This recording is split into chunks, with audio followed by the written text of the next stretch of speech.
Debate വിത്ത് Madhu Saji. Pellet കൊണ്ട് 19 വയസ്സുകാരന്റെ ഒരു കണ്ണു നഷ്ടമായി. പ്രതിഷേധക്കാർക്കെതിരെ പോലീസ് ഇലക്ട്രിക് ബാറ്റൺ ഉപയോഗിച്ചു. പോലീസ് നടപടി മൂലം യുവതി ICUവിൽ കഴിയുന്നു. മുള്ളുള്ള ലാത്തിയുടെ ഉപയോഗം കാരണം ജീവൻ നഷ്ടമാകും. യൂണിഫോമിലല്ലാത്ത പോലീസ് അതിക്രമമുണ്ടാക്കി. പ്രകോപനമില്ലാത്ത യുവതിയെ പോലീസ് കൈകൊണ്ടടിച്ചു. പ്രിയപ്പെട്ടവരെ, പ്രതിപക്ഷ ആരോപണങ്ങളോ മാധ്യമ വാർത്തകളോ അല്ല. രാജ്യത്തെ പരമോന്നത കോടതി നെണ്ണിപ്പറഞ്ഞ പോലീസ് അതിക്രമങ്ങളാണിത്. കോടതിയുടെ മേൽനോട്ടത്തിൽ സ്വതന്ത്ര അന്വേഷണം ഉണ്ടാകും. രാജ്യം കണ്ടതൊക്കെ കോടതിയും കണ്ടിരിക്കുന്നു. പ്രതികാര നടപടി ഉണ്ടാകില്ലെന്ന് ഉറപ്പു നൽകി ദില്ലി പോലീസ് AKG ഭവനിൽ ഐഷിയെ തേടിയെത്തിയിരിക്കുന്നു. 2021 പ്രതിഷേധ കേസിലാണ് അവർ ആ പെൺകുട്ടിയെ പിടിച്ചുകൊണ്ടുപോകാനെത്തിയത്. യൂണിഫോമില്ല, നെയിം പ്ലേറ്റ് ഇല്ല. കോടതി പരിഗണിക്കുന്ന കേസിൽ പെട്ടെന്നൊരു അറസ്റ്റ് മോഹം പകവീട്ടുന്നു കേന്ദ്രം.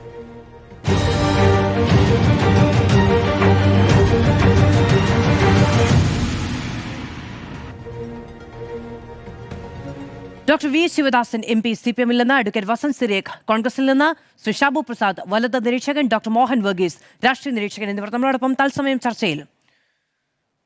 ശ്രീ ശിവദാസൻ, എന്തിനാണ് ഇന്ന് AKG ഭവനിൽ ദില്ലി പോലീസ് ഈ നാടകം കാണിച്ചത്?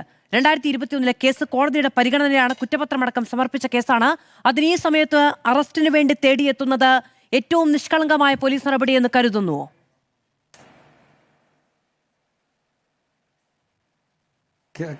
ഡൽഹി പോലീസ് സമരം ചെയ്ത വിദ്യാർത്ഥികളെ വേട്ടയാടുകയാണ്. സമരത്തിൻ്റെ ഒത്തുതീർപ്പിൽ ഏറ്റവും പ്രധാനമായിട്ടുണ്ടായിരുന്നത് ഒരു വിദ്യാർത്ഥിയെ പോലും പ്രതികാര നടപടി എന്ന നിലയിൽ വേട്ടയാടില്ല എന്നായിരുന്നു. ധർമ്മേന്ദ്ര പ്രധാൻ്റെ രാജി BJPയെ സംബന്ധിച്ചിടത്തോളം അവർക്ക് വലിയ ക്ഷീണമായിട്ടുണ്ട് എന്നുള്ള യാഥാർത്ഥ്യമാണ്.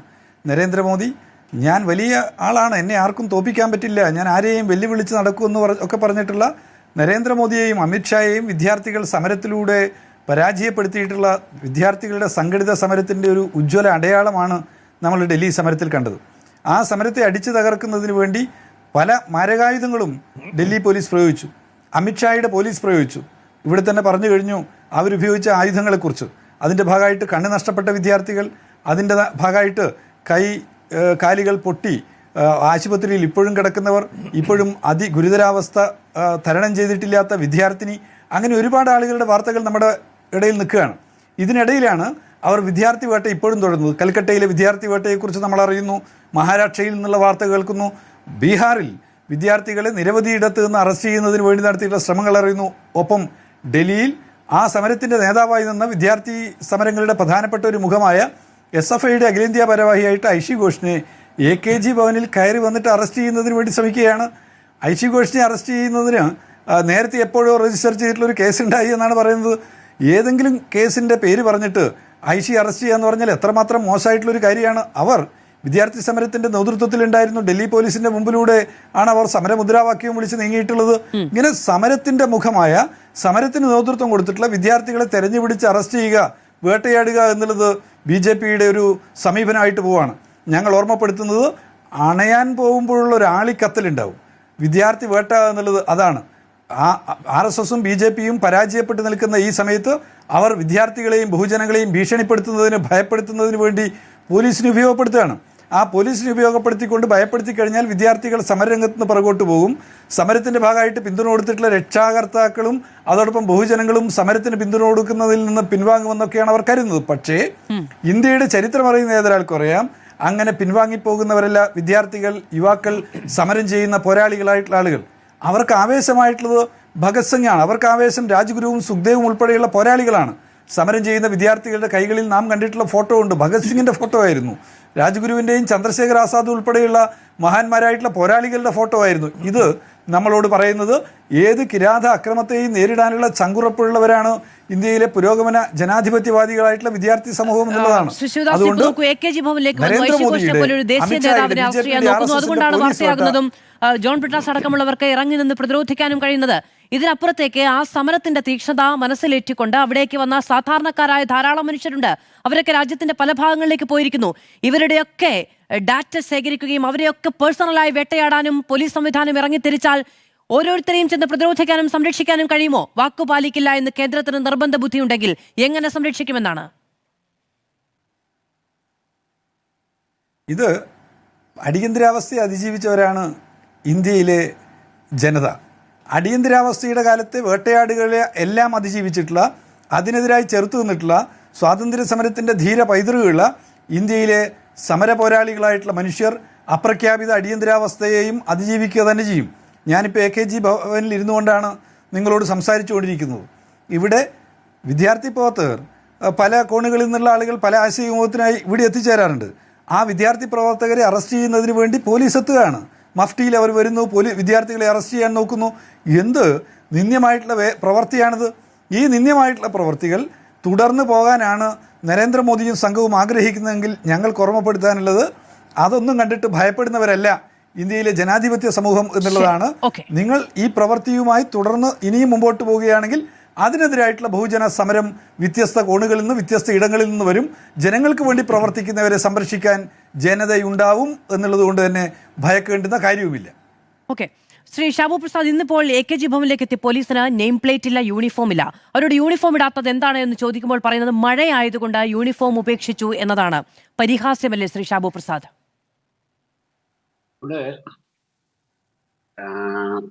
അവര് യൂണിഫോമോട് കൂടി തന്നെ വരണം, അറസ്റ്റ് ചെയ്യാൻ വരണം എന്ന ഇവിടെ ജോൺ ബ്രിട്ടാസ് പറഞ്ഞു. അവര് വാശി പിടിച്ചു. അവര് ഇല്ല, ഞങ്ങൾ ഇങ്ങനെ തന്നെ കൊണ്ടുപോകുന്നല്ലോ പറഞ്ഞത്.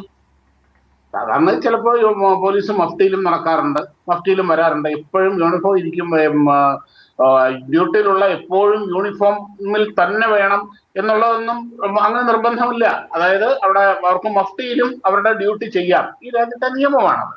എന്തായാലും ഇവിടെ കേരളത്തിലെ പോലീസ് പിണറായി വിജയനെ രക്ഷണത്തിൽ പ്രവർത്തനമൊക്കെ നമ്മൾ കണ്ടതാണ്. ശിവദാസൻ ഇരുന്ന് കണ്ണീരൊഴുക്കി പൊട്ടിക്കരഞ്ഞ് ഹൃദയം പൊട്ടുന്നതൊക്കെ നമ്മൾ കണ്ടപ്പം സത്യം പറഞ്ഞു കഴിഞ്ഞാൽ എനിക്കൊരു വില കുറഞ്ഞ തമാശയായിട്ട് മാത്രമാണ് അത് തോന്നിയത്. ഒരു കോമഡി ആയിട്ടാണ് തോന്നിയത്. കാര്യം ഇവരാണല്ലോ ഈ പറയുന്നത് എന്നുള്ളത് ഓർത്തിട്ട്. എന്തായാലും അവിടെ നടത്തിയ രക്ഷാപ്രവർത്തനമാണെന്നൊന്നും ആരും ഇതുവരെ പറഞ്ഞിട്ടില്ല. അപ്പം എന്താണ് പറഞ്ഞത്? ശരി, ഞാനൊരു ലോ മേക്കറാണ്, ഞാൻ പാർലമെന്റിൽ നിന്നാണ് വരുന്നത്, നിങ്ങൾ യൂണിഫോമിൽ വരൂ എന്ന് പറഞ്ഞപ്പോൾ അവര് തിരിച്ചു പോവുകയോ ചെയ്തത്. എന്താ ഡൽഹി പോലീസിന് അവിടുന്ന് അവരെ തൂക്കിയെടുത്തോണ്ട് പോകാനുള്ള കരുത്തില്ലാച്ചിട്ടാണോ?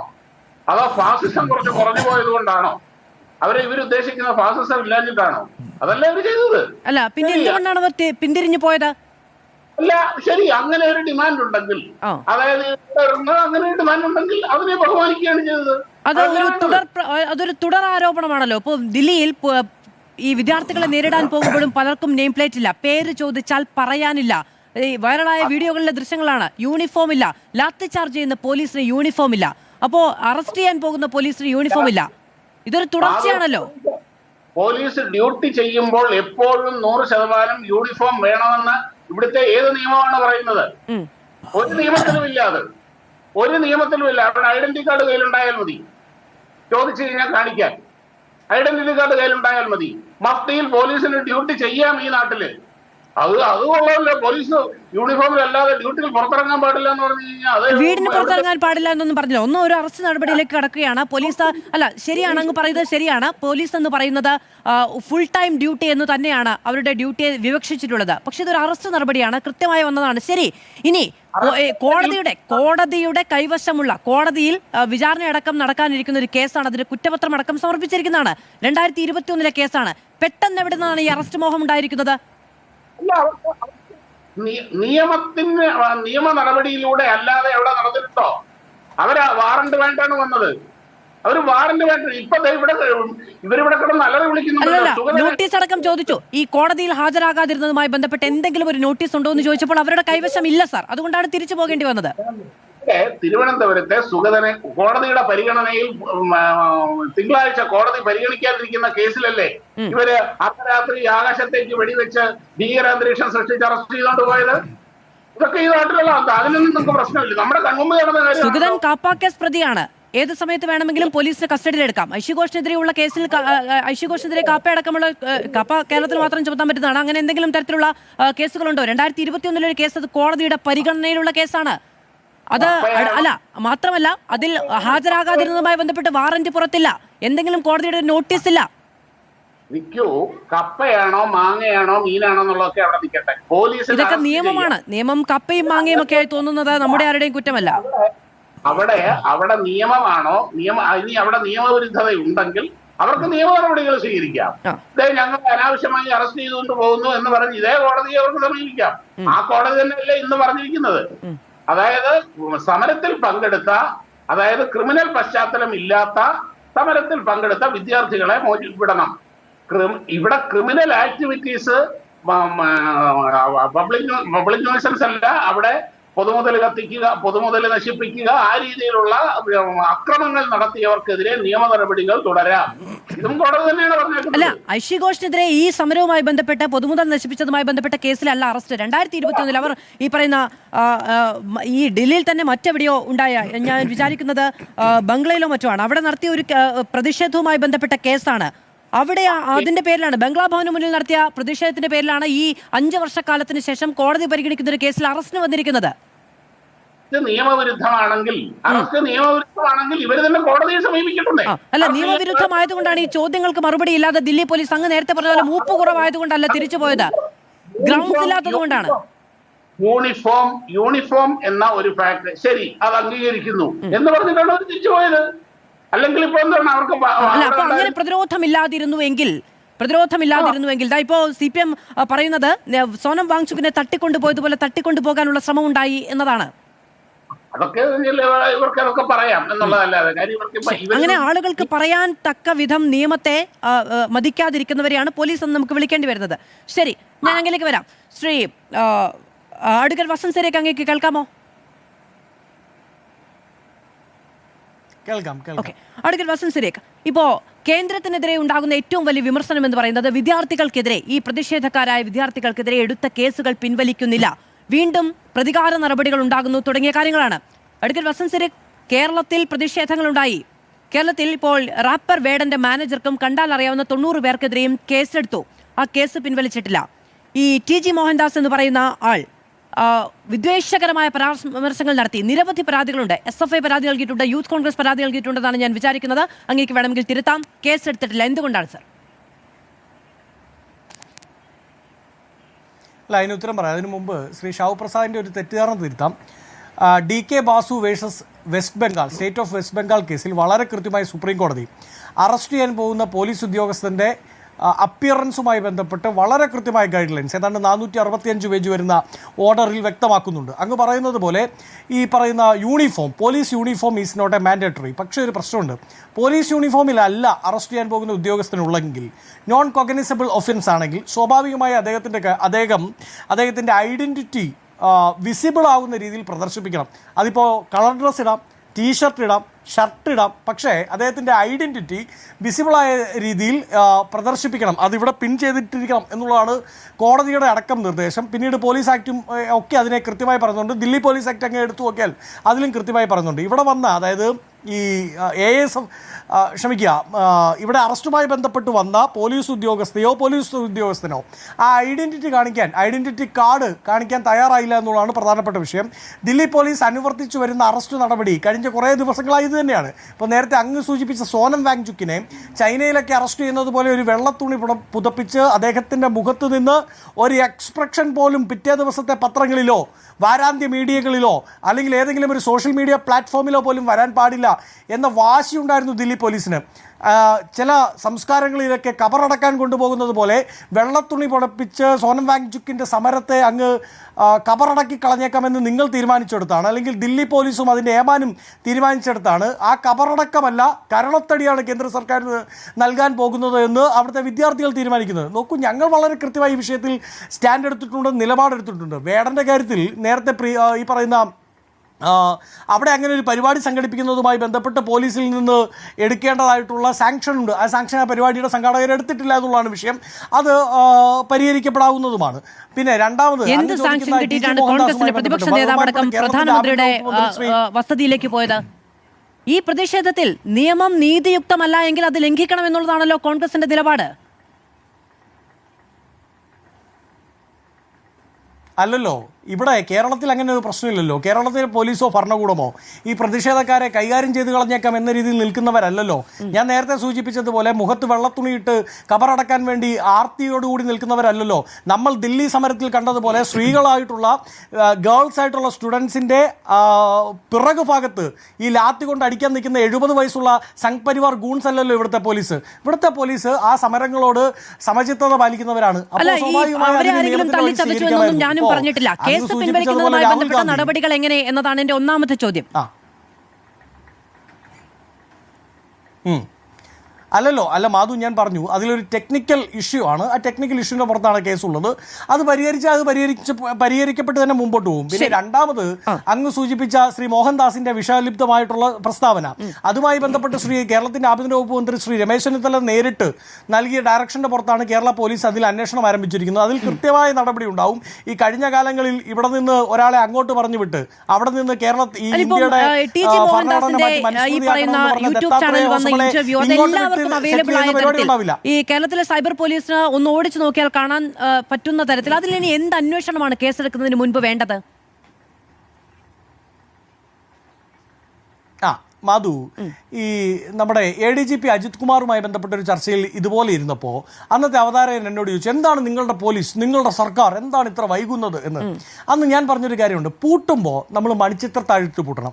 നമ്മളൊരു പൂച്ചയെ വീട്ടിൽ നിന്ന് ഇറക്കി വെളിയിലേക്ക് എറിയുമ്പോൾ ഡോർ അടച്ചിടണം. അപ്പോൾ സ്വാഭാവികമായും നിയമത്തിന്റെ എല്ലാ പഴുതുകളും അദ്ദേഹത്തിന് എവിടെയൊക്കെയാണോ പഴുതുകളിലൂടെ ഊരിപ്പോകാൻ സാധിക്കുക അത് മുഴുവൻ അടച്ചിട്ട് വേണം. അതായത് പിടിക്കാൻ പോകുന്ന സ്രാവിനെ പിടിക്കാൻ തക്കവണ്ണം ശക്തിയുള്ള വലയുമായിട്ട് വേണം ഇറങ്ങാൻ. അപ്പോൾ സ്വാഭാവികമായിട്ടും നിയമത്തിൽ അതിനകത്തോട്ടുള്ള എവിഡൻസ് കളക്ഷൻ ഉണ്ടാവും.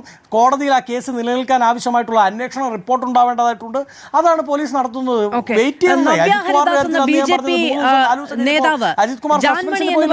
മേക്കപ്പ് ആർട്ടിസ്റ്റിനെതിരെ ഒരു കേസ് കൊടുത്തിട്ടുണ്ട്.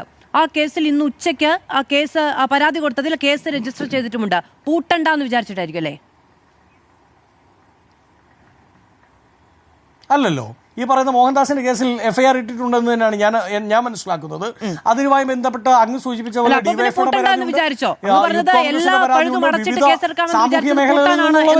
ഇപ്പൊ പറയുന്ന FIR ഇട്ടു. ഞാൻ എന്റെ അറിവിൽ ഇതുവരെ FIR ഇട്ടിട്ടില്ല എന്നാണ് ഞാൻ മനസ്സിലാക്കുന്നത്. 2 പരാതികളുണ്ട്. യൂത്ത് കോൺഗ്രസിന്റെ പരാതിയിൽ FIR ഇട്ടിട്ടുണ്ടോ? അല്ലല്ല, ആ കേസിന്റെ അകത്ത് കേസ് രജിസ്റ്റർ ചെയ്തിട്ടുണ്ട്.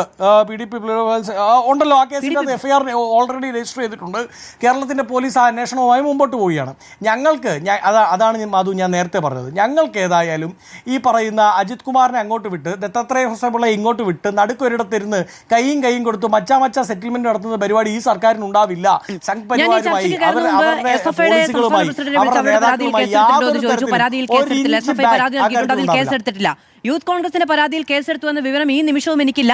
പക്ഷെ അങ്ങ് കോൺഗ്രസ് പ്രവർത്തകനാണ്, അങ്ങ് FIR ഇട്ടിട്ടുണ്ട് എന്ന് പറഞ്ഞാൽ ആ FIRന്റെ കോപ്പി എനിക്കൊന്ന് ഇട്ട് തരണമെന്ന് ഞാൻ അഭ്യർത്ഥിക്കുകയും ചെയ്യുന്നു. അങ്ങനെ കേസെടുത്തിട്ടുണ്ടെങ്കിൽ ഞാനത് തിരുത്താനും തയ്യാറാണ്. കാരണം ഞാനത് അന്വേഷിച്ചിട്ടുണ്ടായിരുന്നില്ല. അങ്ങയുടെ ഉത്തമ ബോധ്യത്തിൽ പറഞ്ഞാൽ ഞാനതിനെ റെസ്പെക്ട് ചെയ്യാൻ തയ്യാറാണ്.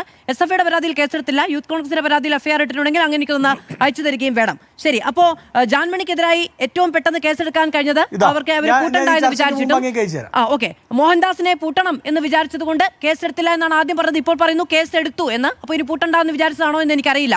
അങ്ങ് അയച്ചു തരൂ, ഞാനത് കൂടി പരിശോധിക്കാം. ഞാനത് അങ്ങ് ഉത്തമ വിശ്വാസത്തോടെ പറയുന്നതുകൊണ്ട് ഞാനതിനെ ബഹുമാനിക്കുകയും ചെയ്യുന്നു. ഒരുപക്ഷെ സാധ്യവുമായിരിക്കും. ഞാൻ ഈ ചർച്ചയ്ക്ക് കയറുന്നതിന് മുമ്പ് അന്വേഷിച്ചപ്പോഴും എനിക്ക് ആ വിവരം കിട്ടാത്തതുകൊണ്ടാണ് ഞാൻ അങ്ങ് പറയുന്നതിനെ വിശ്വസിക്കുന്നു. ഞാൻ വരാം. ശ്രീ മോഹൻ വർഗീസ്, നോക്കൂ, ഇപ്പം ദേശീയ വ്യാപകമായി വലിയൊരു പ്രതിഷേധമുണ്ടാകുന്നു. അതിൽ കേസുകൾ രജിസ്റ്റർ ചെയ്യുന്നതുമായി ബന്ധപ്പെട്ട് ആവശ്യം ഉന്നയിക്കുന്നു. ഇന്ന് രാവിലെ സുപ്രീം കോടതി വിവിധ സംസ്ഥാന സർക്കാരുകൾക്ക് നോട്ടീസ് അയക്കുന്നുണ്ട്. കേരളം ഉൾപ്പെടെ എടുത്ത കേസുകളുമായി ബന്ധപ്പെട്ട നിലവിലുള്ള തൽസ്ഥിതി അറിയിക്കാൻ വേണ്ടി 18 വയസ്സിന് താഴെയുള്ള ആളുകളെ തത്സമയം വിട്ടയക്കാനുള്ള നിർദ്ദേശം നൽകിയിട്ടുണ്ട്. അമിതാധികാര പ്രയോഗമാണ് എന്ന് കോടതി വിലയിരുത്തുന്നു. പറയുന്നു ഇവിടെ നടന്ന പോലീസ് അതിക്രമങ്ങളെ കുറിച്ച്. മാത്രമല്ല സ്വതന്ത്ര അന്വേഷണം വേണമെന്ന നിലപാട് അറിയിക്കുകയും ചെയ്യുന്നു. അതായത് സുപ്രീം കോടതി വരെ വളരെ നിശ്ചിതമായ വിമർശനം ഉന്നയിക്കുന്ന, പോലീസിനെതിരെ കർശനമായ വിമർശനം ഉന്നയിക്കുന്ന ഒരു കേസിലാണ് പാർലമെന്റിൽ ഈ സമയം. ഇപ്പോൾ നോക്കൂ, ഈ നമ്മുടെ പരീക്ഷാ പരിഷ്കരണ ബില്ലുമായി ബന്ധപ്പെട്ട് പ്രതിപക്ഷം ഈ വിഷയം ഉന്നയിക്കുന്നുണ്ട്. അതിനു മുൻപ് എത്രയോ ദിവസങ്ങൾ, എത്രയോ മണിക്കൂറുകൾ പ്രതിപക്ഷം ആവശ്യപ്പെട്ടിട്ടും ഒരു വരി ചർച്ച ചെയ്യാൻ തയ്യാറായിട്ടുണ്ടായിരുന്നില്ല കേന്ദ്രം.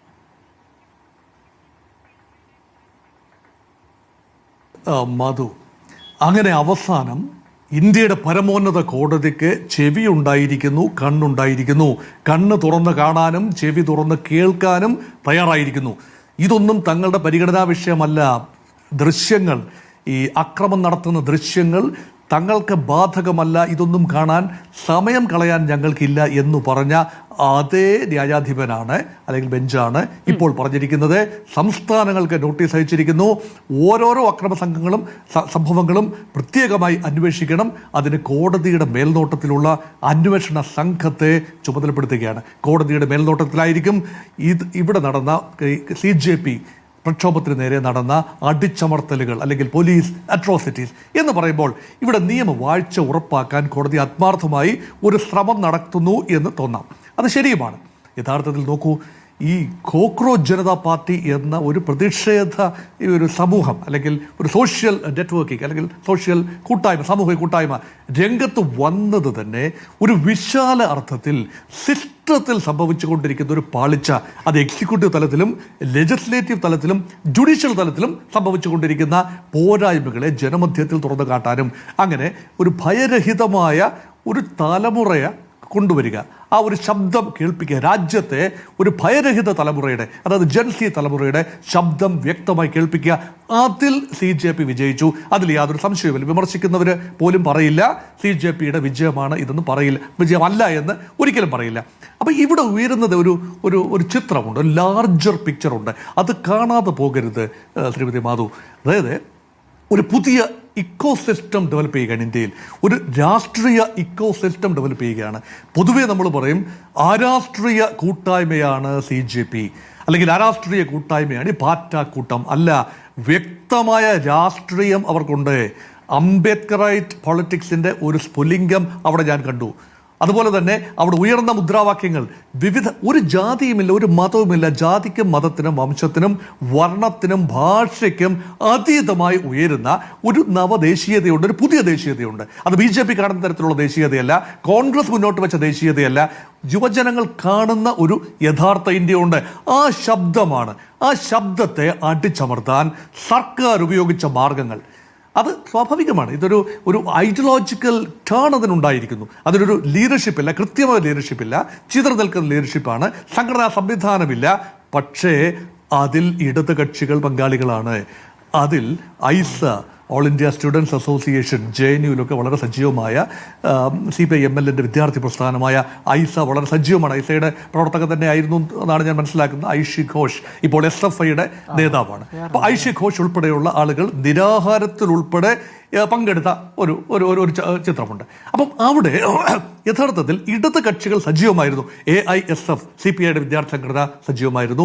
SFI CPMന്റെ വിദ്യാർത്ഥി സംഘടന സജീവമായിരുന്നു. അങ്ങനെ ഈ വിദ്യാർത്ഥി സംഘടനകളുടെ ഒരു ബാക്കിംഗ് ഉണ്ടായിരുന്നത് കൊണ്ട് യഥാർത്ഥത്തിൽ സമരം കൈവിട്ടു പോകാതിരുന്നു എന്ന് നിരീക്ഷിക്കുന്നവരുണ്ട്. ഞാനും അതിനോട് കുറേയൊക്കെ യോജിക്കുന്ന കൂട്ടത്തിലാണ്.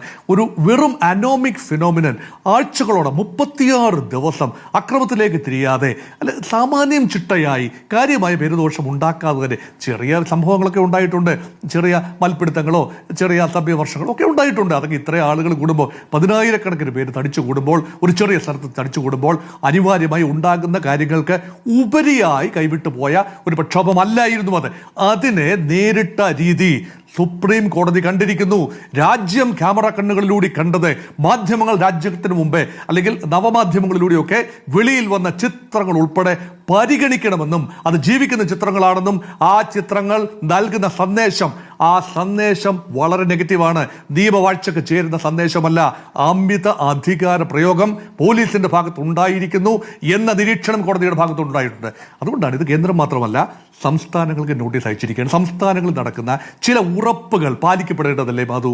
ഇവിടെ സംസ്ഥാനങ്ങളും കേന്ദ്രവും ഒക്കെ ഇവിടെ നേതൃത്വമാണ്. കേന്ദ്രയിലെ 2 മന്ത്രിമാരാണ് ഉറപ്പ് രാജ്യോടനുബന്ധിച്ചായിരുന്നു. കോടതിയുടെ മേൽനോട്ടത്തിൽ ഒരു സ്വതന്ത്ര അന്വേഷണം നടക്കുന്നു എന്ന് തന്നെ വിചാരിക്കുക. അതിന് എത്ര കാലയളവെടുക്കും? പിന്നീട് കോടതി തന്നെ അതിൽ കേസെടുക്കാൻ കേന്ദ്ര സർക്കാരിനോട് നിർദ്ദേശിച്ചാൽ അതെത്ര കാലമെടുക്കും? പിന്നീട് അന്വേഷണം പുറത്തേക്ക് വരാനോ അന്വേഷണം പൂർണ്ണമാകാനോ അതിൽ വിചാരണ നടക്കാനോ എത്ര കാലമെടുക്കും? പക്ഷേ അതിനകത്ത് ജനാധിപത്യ സമൂഹത്തിന് മറുപടി വേണ്ടത് പലപ്പോഴും അവരെ ഭരിക്കുന്നവരിൽ നിന്നാണ്. അത് കിട്ടാനുള്ള യാതൊരു മാർഗവും ഈ രാജ്യത്ത് അവശേഷിക്കുന്നില്ലല്ലോ. അതാണ് hearing from the horses mouth എന്നാണല്ലോ പറയുന്നത്. ഇവിടെ അതിക്രമം ഉണ്ടായിട്ടുണ്ടെങ്കിൽ ഡൽഹിയുടെ ഒരു ക്രമസമാധാന ചുമതല കൂടി മേൽനോട്ടം വഹിക്കുന്ന ശ്രീ അമിത്ഷാ എന്ന കേന്ദ്ര ആഭ്യന്തരമന്ത്രിയുടെ ഭാഗത്ത് നിന്ന് ജനാധിപത്യത്തിന്റെ ശ്രീകോവിലായ പാർലമെന്റിനുള്ളിൽ പ്രസ്താവന ഉണ്ടാവേണ്ടതാണ്. അതുണ്ടായിട്ടില്ല. യഥാർത്ഥത്തിൽ ഇവിടെ 6 ദിവസം പാർലമെന്റ് സ്തംഭിച്ചതും ഇതേ ചൊല്ലിയാണ്. ഒരു പ്രസ്താവന അമിത്ഷായുടെ ഭാഗത്തു നിന്ന് ഉണ്ടാവണം എന്നത് ന്യായമായ ആവശ്യമാണ്. പ്രതിപക്ഷത്തിന്റെ ഭാഗത്തു നിന്ന് വരുന്ന, കോൺഗ്രസ് പാർട്ടി ഉൾപ്പെടെ ഇന്ത്യ മുന്നണിയുടെ ഭാഗത്തു നിന്ന് വരുന്ന ന്യായമായ ആവശ്യമാണ്. അതിന് വഴങ്ങിയിട്ടില്ല. പക്ഷേ ശുഭോദർക്കമായ കാര്യമാണ്, ബില്ലിന്മേൽ ചർച്ച നടക്കുന്നു. 10 മണിക്കൂർ ചർച്ച, 6 മണിക്കൂറാണ് അത്. ഇന്ന് രാത്രി 10 മണി വരെ ഇപ്പോൾ നിലവിൽ ചർച്ചകൾ നടന്നുകൊണ്ടിരിക്കുകയാണ്. അതിനുള്ള ഒരു അന്തരീക്ഷം വൈകിയെങ്കിലും സംജാതമായി ഓവർ ആർച്ചിങ് ഒരു ബില്ലാണ് വന്നിരിക്കുന്നത്. പക്ഷേ ആ ബില്ല് എന്ന് പറഞ്ഞ സാങ്കേതികം മാത്രമാണ്. ഇതിന്റെ നടത്തിപ്പ് മുൻകാലങ്ങളിൽ ഉണ്ടായതുപോലെ 2024 ബില്ലിലുള്ള അമെന്റ്മെന്റ് ആണ്. 2024 ബില്ലില്ലാത്തത് കൊണ്ടല്ല, നിയമമില്ലാത്തത് കൊണ്ടല്ല, നടത്തിപ്പിൽ വരുന്ന പാളിച്ചകൾ, അതിൽ വരുന്ന കാലതാമസം, നടപടികൾ എടുക്കുന്നതിൽ വരുന്ന കാലതാമസം, അതിലുണ്ടാകുന്ന രാഷ്ട്രീയ ചില പകപോക്കലുകൾ, അതുകൊണ്ടാണ് ഐഷി ഘോഷിനെ അറസ്റ്റ് ചെയ്യാൻ എടുത്ത തീരുമാനം. വെൻ ഗവൺമെന്റ് ഫെയിൽസ് എന്നാണ്. അതായത് ഈ ഓരോ നിയമം ഉണ്ടാക്കുന്നതിൽ, ഗവൺമെന്റ് പരാജയപ്പെടുന്ന സമയത്ത് ഓരോ നിയമം ഉണ്ടാക്കുന്നതിൽ ഗവൺമെന്റ് മാസ്റ്റർ ചെയ്തിരിക്കുന്നു. അതിൽ ഈ പരീക്ഷകളുടെ പേര് മാറുന്നുണ്ട്, പ്രതികളുടെ പേര് മാറുന്നുണ്ട്, മറ്റു പലതും മാറുന്നുണ്ട്. പക്ഷേ നിയമം ഉണ്ടാക്കുക എന്നത് മാത്രമാണ്. സർക്കാർ അവിടെ തുടരുന്നുണ്ട്, ക്രൈമുകൾ അവിടെ തുടരുന്നുണ്ട്. ജന്തർ മന്ദറിലെത്തിയ ആരെയും വെറുതെ വിടില്ല എന്നതാണ് ദില്ലി പോലീസിന്റെ നയം എന്നുള്ളതാണ് CPM മുന്നോട്ട് വെക്കുന്ന ആരോപണം എന്ന് പറയുന്നത്. സുപ്രീം കോടതി നിശിതമായ ഭാഷയിൽ വിമർശിച്ചിരിക്കുന്നു. മനുഷ്യാവകാശ കമ്മീഷൻ കേസെടുത്തിരിക്കുന്നു. നോക്കിപ്പോൾ മനുഷ്യാവകാശ കമ്മീഷനൊക്കെ എവിടെയാണ് എന്ന് സാധാരണഗതിയിൽ ചോദിക്കാറുണ്ട് കേന്ദ്ര സർക്കാരിന്റെ ഭാഗത്തു നിന്നുള്ള നിലപാടുകൾ വരുമ്പോൾ. പക്ഷേ ഈ വിഷ്വൽസിന്റെ പ്രശ്നം എന്താണെന്ന് വെച്ചിട്ടുണ്ടെങ്കിൽ, ഇത് കാണുന്നവർക്ക്, മിനിമം നീതിബോധമുള്ള മനുഷ്യർക്കാർക്കും ഇതിനെ വിമർശിക്കാതിരിക്കാൻ കഴിയില്ല എന്നതാണ് സാഹചര്യം. അവിടെയാണ് തുടർ വേട്ടയാടലുകൾ കൂടി ഉണ്ടാകുന്നത്. ഇപ്പൊ നോക്കൂ, ഈ പേപ്പർ ലീക്ക് ബില്ല് ചർച്ച ചെയ്യാൻ ഒരുങ്ങുന്നു എന്ന് പറയുമ്പോൾ കേന്ദ്രം ഈ വിഷയം ചർച്ച ചെയ്യുന്നു എന്ന പ്രതീതിയാണ് ഉണ്ടാകുന്നത്. ശരിയാണ്, മറ്റെവിടെയും പറയാനില്ലാത്തത് കൊണ്ടും മറ്റൊരവസരവും ഇല്ലാത്തത് കൊണ്ടും പ്രതിപക്ഷം ഈ പോലീസ് അതിക്രമവുമായി ബന്ധപ്പെട്ട വിഷയം സഭയിൽ ഉയർത്തുന്നുണ്ട്. പക്ഷേ പേപ്പർ ലീക്ക് ബില്ല് ചർച്ച ചെയ്യാത്തതിന്റെ പേരിലല്ലല്ലോ ഈ ഇവിടെയുള്ള പ്രശ്നങ്ങൾ ഉണ്ടായത്. അത് നീറ്റ് പരീക്ഷാ വീഴ്ചയുമായി ബന്ധപ്പെട്ടാണ്. ആ വിഷയം ചർച്ച ചെയ്യേണ്ടതില്ല എന്ന് പറയുന്നത് ജനാധിപത്യ വിരുദ്ധമല്ലേ?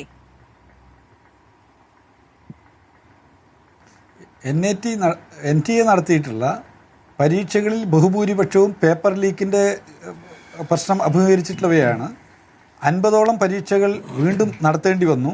20ലധികം വിദ്യാർത്ഥികൾ ഈ പരീക്ഷയുടെ സമ്മർദ്ദം കാരണം മാറ്റിവെക്കപ്പെട്ട പരീക്ഷകൾ എഴുതുന്നതിന് വേണ്ടിയുള്ള തയ്യാറെടുപ്പുകൾ തങ്ങളെ സംബന്ധിച്ചിടത്തോളം ഏറെ ഭാരിച്ചതാണ് എന്നുള്ള സമ്മർദ്ദവും ചിന്തയും ഒക്കെ കാരണം ആത്മഹത്യ ചെയ്തതിൻ്റെ വാർത്തകൾ വന്നു.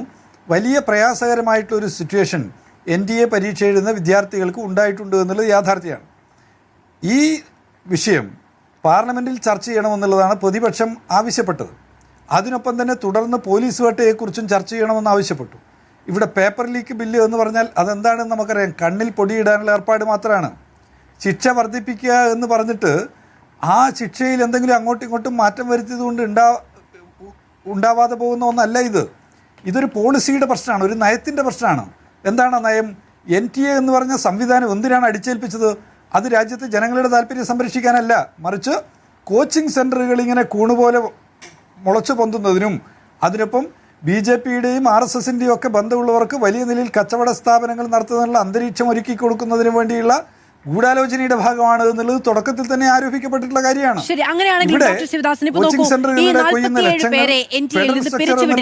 അവർക്കെതിരെ കേസെടുക്കണ്ടേ? നിലവിലുള്ള നിയമപ്രകാരം ഭേദഗതിയല്ലേ വരാനുള്ളൂ. ഭേദഗതി വരട്ടെ, നിലവിലുള്ള നിയമപ്രകാരം കേസെടുക്കണ്ടേ? പിന്നെ ആരുടെ കണ്ണിലാണ് അങ്ങ് പറയുന്നത് പോലെ പൊടിയിട്ട് വെക്കുന്നത്? അങ്ങയോട് ഞാൻ ഒറ്റ ചോദ്യം അങ്ങോട്ട് ചോദിക്കുകയാണ്. NDAയിൽ നിന്ന് 47 ജീവനക്കാർ പിരിച്ചു വിട്ടു എന്ന് പറയാണ്. NDAക്ക് ആകെ NDAയിലുള്ള ജീവനക്കാരുടെ, NDAയുടെ സ്വന്തമായിട്ടുള്ള ജീവനക്കാരുടെ എണ്ണം എത്രയാണ്? അങ്ങ് ശ്രദ്ധിച്ചിട്ടുണ്ടോ? നമ്മൾ ഇതൊക്കെ പറയുന്നുണ്ട് ഡോക്ടർ ശിവദാസ്, നമ്മൾ ദിവസങ്ങളായി പറയുന്നുണ്ട്. പക്ഷേ പിരിച്ചുവിട്ടല്ലോ ഇവർ. നാട്ടുകാരുടെ കണ്ണിൽ പൊടിയിടാനാണെങ്കിലും പിരിച്ചുവിട്ടല്ലോ. അവർക്കെതിരെ കേസെടുക്കണ്ടേ?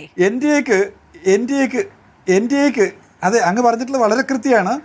NDAക്ക് സ്വന്തമായ ഒരു ജീവനക്കാരൻ പോലും ഇല്ല. ഡെപ്യൂട്ടേഷനിൽ വന്നിട്ടുള്ളവരാണ് 37 എന്ന് പറയുന്നതിൽ 24 ആളുകൾ മാത്രമാണ് അവിടെ ജീവനക്കാരായിട്ടുള്ളത്. 15 ആളുകൾ ഇപ്പോഴും വേക്കൻസിയാണ്. ബാക്കിയുള്ളതോ 73 പേർ ഔട്ട്സോഴ്സ് ചെയ്തിട്ടുള്ള ആളുകളാണ്. പിന്നെ എങ്ങനെയാണ് ഇവർ പിരിച്ചുവിടുക? 45 ആളുകളെ പിരിച്ചുവിടുന്നതെന്ന് പറഞ്ഞ കണക്കിൻ്റെ അടിത്തറ എന്താണ്? എനിക്ക് പാർലമെൻറ്റിൽ തന്നിട്ടുള്ള മറുപടിയിൽ വളരെ കൃത്യമായിട്ട് പറഞ്ഞിട്ടുണ്ടല്ലോ, NDAയിൽ സ്വന്തമായിട്ടൊറ്റ ജീവനക്കാർ NDAക്കില്ല. 5 ജീവനക്കാരിൽ 24 ആളുകൾ മാത്രമാണ് അവിടെ പ്രവർത്തിക്കുന്നത്. അത് ഡെപ്യൂട്ടേഷനിലാണ്. 73 ആളുകൾ ഔട്ട്സോഴ്സിങ്ങിന്റെ ഭാഗമായിട്ട് വർക്ക് ചെയ്യുന്നവരാണ്. പിന്നെ എങ്ങനെയാണ് 45 ആളുകളെ പിരിച്ചുവിടുക എന്ന് ഇവർ പറയുന്നത്? യാതൊരു വ്യവസ്ഥയില്ലാതെ ഉത്തരവാദിത്വമില്ലാതെ പ്രവർത്തിക്കുന്ന ഒരു ഏജൻസിയുടെ പേരാണ് നാഷണൽ ടെസ്റ്റിംഗ് ഏജൻസി. അതിൻ്റെ ഏറ്റവും പ്രധാനപ്പെട്ട ഉദാഹരണം തന്നെയാണല്ലോ അവർ തന്നിട്ടുള്ള വ്യത്യസ്ത വർഷങ്ങളിലെ കണക്കുകളിൽ എന്ന് പറഞ്ഞാൽ ചിലവിൻ്റെ കണക്കുകളിൽ തന്നെ വന്നിട്ടുള്ള ഗുരുതരമായിട്ടുള്ള പിശക്. 2019 ചെലവഴിച്ച തുക എന്ന നിലയിൽ അവർ പറഞ്ഞിട്ടുള്ളത് 2024 പറഞ്ഞതല്ല 2026 പറഞ്ഞിട്ടുള്ളത്. ഈ വിഷയം പ്രധാനമന്ത്രിക്ക് ഞാൻ കത്തെഴുതുന്നതിലേക്കൊക്കെ മാറിയത് അങ്ങുകൂടി ശ്രദ്ധിച്ചിട്ടുണ്ടാവുമെന്ന് കരുതുകയാണ്. ഞാൻ ഓർമ്മപ്പെടുത്തുന്ന കാര്യം NTA എന്നുള്ള വിദ്യാർത്ഥി വിരുദ്ധ ഏജൻസിയെ പിരിച്ചുവിടണമെന്നുള്ളതാണ് വിദ്യാർത്ഥി സമരത്തിൽ വിദ്യാർത്ഥികൾ ഉയർത്തിയിട്ടുള്ള പ്രത്യേക മുദ്രാവാക്യങ്ങളിലൊന്ന്. അത് ഏറ്റവും അത്യാവശ്യമായിട്ടുള്ള കാര്യമാണ്. ഇവിടെ ചർച്ചയിൽ പങ്കെടുത്തിട്ടുള്ള BJPയുടേതെന്ന് ഞാൻ പറയുന്നില്ല, വലുത് നിരീക്ഷകൻ എന്ന് നിങ്ങൾ വിശേഷിപ്പിച്ചിട്ടുള്ള ആൾ ഇവിടെ അറസ്റ്റ് ചെയ്യപ്പെട്ടിട്ടുള്ള വിദ്യാർത്ഥിയെക്കുറിച്ചും അറസ്റ്റ് ചെയ്യുന്നതിൻ്റെ രീതിശാസ്ത്രങ്ങളെക്കുറിച്ചും ഒക്കെ പറയുന്നത് കേട്ടു. കോടതിയിൽ നിലവിലുള്ള ഒരു കേസിനകത്ത് അറസ്റ്റ് വാറണ്ട് ഇല്ലാതെ ഒരു വിദ്യാർത്ഥിയെ അറസ്റ്റ് ചെയ്യാൻ ശ്രമിച്ചു എന്നുള്ളത് നമ്മൾ ഇന്ന് കണ്ടിട്ടുള്ള കാഴ്ചയാണ്. രാജ്യത്താകെ ഇങ്ങനെയാണ്. നിയമവ്യവസ്ഥയെ ബഹുമാനിക്കാതെ ആദരിക്കാതെ വിദ്യാർത്ഥികളെ അറസ്റ്റ് ചെയ്യുന്നു, വേട്ടയാടുന്നു. ഇത് ഈ രാജ്യത്തിലെ വിദ്യാർത്ഥികൾ ഉയർത്തിയിട്ടുള്ള മുദ്രാവാക്യത്തെ നേരിൻ്റെ പക്ഷത്തെ സഹായിക്കുന്നതിന് വേണ്ടിയിട്ടുള്ളതല്ല എന്ന് നമുക്കറിയുന്ന കാര്യം. പാർലമെൻറ്റിനകത്ത് ഇവരെന്താണ് ചെയ്യുന്നത്? നേരത്തെ നാം സംസാരിച്ചിട്ടുള്ള ഏറ്റവും വിദ്യാർത്ഥി വിരുദ്ധമായിട്ട് ഉള്ളടക്കത്തോടുകൂടി നിരന്തരം പ്രവർത്തിച്ചുകൊണ്ടിരിക്കുന്ന ഈ സർക്കാരിനെ സഹായിക്കുന്നതിന് മാത്രം ഉള്ള ഒരു ബില്ല് അവതരിപ്പിക്കുകയാണ്. ശിക്ഷ വർദ്ധിപ്പിക്കുന്നു എന്നുള്ള പേരിൽ ആളെ പറ്റിക്കുന്നതിന് വേണ്ടിയുള്ള ഏർപ്പാട്. ഈ NTA ഭാഗമായിട്ട് നടന്നിട്ടുള്ള പരീക്ഷകളിൽ ഒരു സ്വതന്ത്ര അന്വേഷണം കൃത്യമായ നിലയിൽ നടത്താൻ സുപ്രീം കോടതിയുടെ മേൽനോട്ടത്തിൽ ഒരു സ്വതന്ത്ര അന്വേഷണം നടത്താൻ എന്തുകൊണ്ടാണ് അതിനുള്ള സംവിധാനം ഒരുക്കാൻ തയ്യാറാവാത്തത്? ഇവിടെ ഈ യൂണിയൻ ഗവൺമെൻറ് ചെയ്യേണ്ടത് അടിയന്തരമായി NTA എന്ന പരീക്ഷാ ഏജൻസിയെ പിരിച്ചുവിട്ടുകൊണ്ട് സംസ്ഥാനങ്ങൾക്ക് പരീക്ഷകൾ നടത്തുന്നതിനുള്ള അവരുടെ സർവകലാശാലയിൽ സംസ്ഥാനങ്ങളുടെ സർവകലാശാലയിൽ അവിടങ്ങളിൽ പരീക്ഷ നടത്താനുള്ള സംവിധാനം ഒരുക്കാൻ, അതോടൊപ്പം നേരത്തെ നടന്നതുപോലെ കേന്ദ്ര യൂണിവേഴ്സിറ്റികൾക്കകത്ത് ആ യൂണിവേഴ്സിറ്റികൾക്ക് തന്നെ പ്രവേശന പരീക്ഷകൾ നടത്തുന്ന സംവിധാനം ഉറപ്പുവരുത്തുകയാണ് വേണ്ടത്. ഒറ്റ കാര്യം ഞാൻ കൂട്ടിച്ചേർക്കാൻ ആഗ്രഹിക്കുകയാണ്. അത് ഓരോ സർവകലാശാലയും നേരത്തെ എൻട്രൻസ് പരീക്ഷകൾ നടത്തുമ്പോൾ അവർക്ക് അവരുടേതായിട്ടുള്ള മെത്തഡോളജി ഉണ്ടായിരുന്നു. ജവഹർലാൽ നെഹ്റു യൂണിവേഴ്സിറ്റിയിൽ എൻട്രൻസ് പരീക്ഷ നടത്തുന്ന വേളയിൽ പിന്നോക്കം കിടക്കുന്ന ജില്ലകൾക്ക് വെയിറ്റേജ്, റിമോട്ട് ജില്ലകൾക്ക് പ്രത്യേക വെയിറ്റേജ്, അതുപോലെ പെൺകുട്ടികൾക്ക് വെയിറ്റേജ്, ആദിവാസി ദളിത് ജനവിഭാഗങ്ങൾക്ക് വെയിറ്റേജ്, അതുപോലെ ഡിഫറൻ്റ്ലി ഏബിൾഡ് ആയിട്ടുള്ള ആളുകൾക്ക് വെയിറ്റേജ്. അതിനുമപ്പുറത്ത് സാമൂഹ്യമായി സംരക്ഷണം ആഗ്രഹിക്കുന്ന പ്രത്യേക വിഭാഗങ്ങളെയൊക്കെ പരിഗണിച്ചുകൊണ്ടുള്ള ഒരു എൻട്രൻസ് പരീക്ഷാ രീതിയാണ് അവിടെ നടന്നിരുന്നത്. ഈ രാജ്യത്തിലെ ഓരോ സർവകലാശാലകൾക്കും അവരുടേതായ പരീക്ഷാ രീതികളുണ്ടായിരുന്നു. അത് ഹൈദരാബാദ് സെൻട്രൽ യൂണിവേഴ്സിറ്റി ആണെങ്കിലും ഇഫ്ലു ആണെങ്കിലും അല്ലെങ്കിൽ നമ്മുടെ ദളിത് ആദിവാസി വിദ്യാർത്ഥികൾക്ക് കൂടുതൽ പ്രവേശനം നൽകിയിരുന്ന വിവിധ സ്ഥാപനങ്ങളുടെ ചിത്രമെടുത്താലും. എന്നാൽ CUT വന്നപ്പോൾ, സെൻട്രലൈസ്ഡ് എക്സാമിനേഷൻ സിസ്റ്റം വന്നപ്പോൾ അതെല്ലാം താറുമാറായിരിക്കുന്നു എന്നുള്ളതാണ് യാഥാർത്ഥ്യം. അതുകൊണ്ട് NTA പിരിച്ചുവിട്ടുകൊണ്ട് സംസ്ഥാനങ്ങൾക്കും യൂണിവേഴ്സിറ്റികൾക്കും എൻട്രൻസ് പരീക്ഷകൾ നടത്താൻ പറ്റുന്ന, വൈവിധ്യത്തെ സംരക്ഷിക്കാൻ പറ്റുന്ന, വൈജ്ഞാനിക മണ്ഡലത്തെ സമ്പുഷ്ടമാക്കാൻ പറ്റുന്ന ഒരു പരീക്ഷാ സംവിധാനം കൂടി അത്യാവശ്യമാണ് എന്നുള്ളതാണ് ഒറ്റ രാജ്യം ഒറ്റ പരീക്ഷ നടപ്പിലാക്കിയപ്പോഴാണ് ഈ പറയുന്ന ഗതി ഉണ്ടായത് എന്നതാണ് ഏറ്റവും പരിതാപകരമായ ഒരു കാര്യം. ശ്രീ ഷാബു പ്രസാദ്, ഇപ്പം ഈ NTA ഡയറക്ടർ ജനറൽ ആയിരുന്ന സുബോധ് കുമാർ സിംഗ് അദ്ദേഹത്തിന് പോസ്റ്റിൽ നിന്ന് റിമൂവ് ചെയ്യുകയാണ് ചെയ്തത്. അതിന് പകരം എന്നിട്ട് അദ്ദേഹത്തിൻ്റെ ഈ പേഴ്സണൽ ആൻഡ് ട്രെയിനിങ് ഡിപ്പാർട്ട്മെൻറ്റിൽ അദ്ദേഹത്തോട് തൽക്കാലം ചുമതലയേൽക്കാൻ ആവശ്യപ്പെടുകയും ചെയ്തു. അതിന് പകരം പ്രദീപ് സിംഗ് ഖരോള അദ്ദേഹത്തിന് പദവി നൽകുകയും അദ്ദേഹമാണ് ഈ റീടെസ്റ്റിനടക്കം നേതൃത്വം വഹിച്ചതെന്നാണ് ഞാൻ മനസ്സിലാക്കുന്നത്. സർ, ഇപ്പോൾ പുതിയ നിയമം വന്നാലും, അതായത് ഈ പുതിയ ഭേദഗതി വന്നാലും പഴയ നിയമം ഉള്ളപ്പോഴും NTA ആർക്കെതിരെയും ആ നിയമം അടക്കമുള്ള കേസ് ഉണ്ടായിട്ടില്ല എന്നതാണ്. ശ്രീ ഷാബു പ്രസാദ്, അങ്ങേക്ക് കേൾക്കാമോ?